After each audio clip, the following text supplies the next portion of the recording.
Ouais, salut, ça va encore moi les gars. Je suis excessivement chaud aujourd'hui. Donc voilà, je vais vous montrer un petit peu ce que j'ai fait niveau freinage.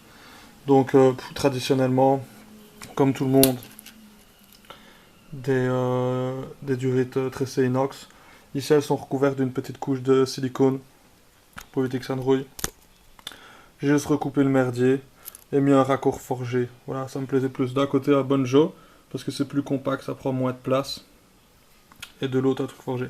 Alors, il y avait une petite pièce qui me plaisait pas sur la partie, le raccord entre la partie souple, hein, donc comme ici, voilà, ceci, et la partie rigide sur la caisse. C'est le clip de fixation VW. J'aimais pas ça du tout. Alors voilà, cette petite pièce là, elle est en inox. Voilà, elle permet de faire le montage, de faire le raccord et de venir se fixer. Et alors, bon, bah, c'est beaucoup plus castard. Ça résiste beaucoup mieux, ça rouille pas, c'est en inox. Et voilà, je vais vous faire le montage. Alors pour tout ce qui est de la partie souple, moi j'ai laissé tomber le cuivre, parce qu'on est en 2015. Bon, voilà. Faut vivre avec son temps. Le cuivre c'est bien, c'est d'origine, mais voilà, j'ai beaucoup plus joli. Donc voilà, c'est les tuyaux en aluminium. Voilà. Donc déjà ils sont recouverts d'un film plastique, comme vous pouvez voir. Voilà, hop, c'est beaucoup plus joli. Moi j'ai vraiment une préférence. C'est un joli noir.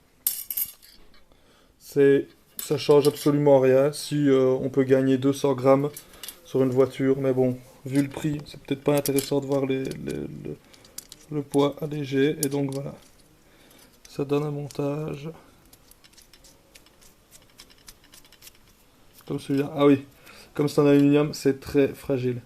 Il faut prendre une nippe et la démolir gratuitement pour se rendre compte à quel point c'est fragile. Donc voilà, une fois le montage fait.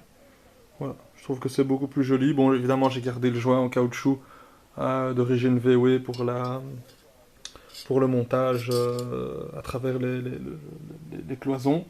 Mais alors, j'ai pas gardé le ressort. Alors voilà une nippe en aluminium. Voilà une nippe en aluminium. Ça se présente comme une nippe traditionnelle.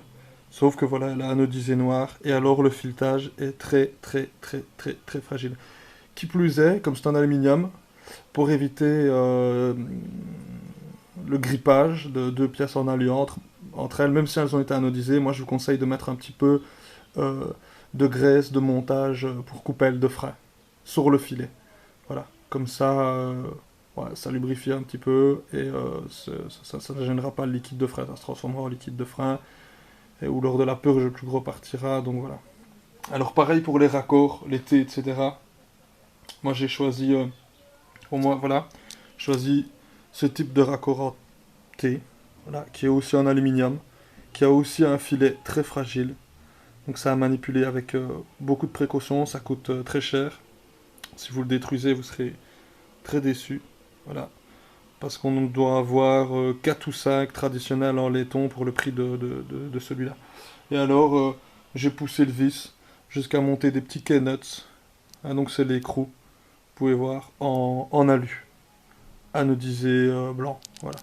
Comme ça donnera vraiment un joli petit montage, un joli petit effet sur mes T. Comme le montage de mes freins n'a plus rien à voir avec celui d'origine, j'ai évidemment modifié beaucoup de choses.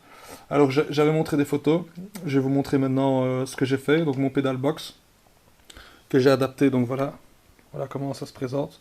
Donc il est parfaitement adapté sur le Master Vac d'origine, hein, d'une Golf 4, hein, si vous voulez tout savoir. Alors voilà. J'ai poussé évidemment le vis à faire bichromater donc la couleur jaune là, comme toutes la visserie VW. Donc une fois tout usiné, j'ai tout bichromaté pour que ça ait l'air le plus origine possible.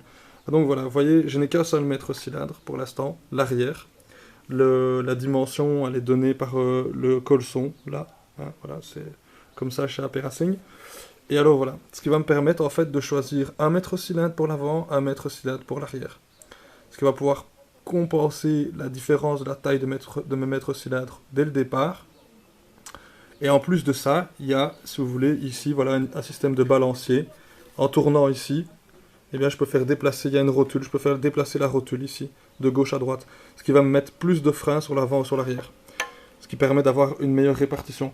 Mais ça ne dispense pas d'enlever, ça ne dispense pas du répartiteur arrière, qui lui est un répartiteur actif avec la charge du véhicule.